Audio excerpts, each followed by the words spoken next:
ഇന്നലക്ക് ദേവി കുറിക്കുന്ന പകൽ നീ അത് സ്വീകരിച്ചു. എதை பெற்றுக்கொள். നിന്റെ മേൽ ഒരു വിളി കിടപ്പുണ്ട്. ഉന്മേൽ ഒരു അழைப்பு இருக்கிறது. സ്വീകരിച്ചോ. பெற்றுக்கொள். സ്വീകരിക്കണം. பெற்றுக்கொள். സ്വീകരിക്കണം. பெற்றுக்கொள். സ്വീകരിക്കണം. பெற்றுக்கொள். സ്വീകരിക്കണം. பெற்றுக்கொள். സ്വീകരിക്കണം. സ്വീകരിക്കണം. பெற்றுக்கொள். ഒരു ഏഞ്ചലിന്റെ മിനിസ്ട്രി.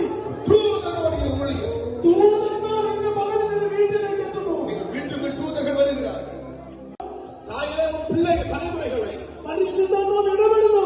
ആവിയാനവർ ഇടപെടുகிறார். നിന്റെ രണ്ടാമത്തെ തലമുറ இரண்டாவது பிள்ளை ஆவியானவர் வருகிறார். സ്വീകരിക്കുക. பெற்றுக்கொள். സ്വീകരിക്കുക. பெற்றுக்கொள். സ്വീകരിക്കുക. பெற்றுக்கொள். ചില മരുന്നുകളെ പൊട്ടിക്കുന്ന சிலருக்கு கைக்கப்படுகிறது. പരിശുദ്ധാത്മാവിന്റെ അഭിഷേകം. பரிசுத்தாவியோட அபிஷேகம். ദൈവാത്മാവിന്റെ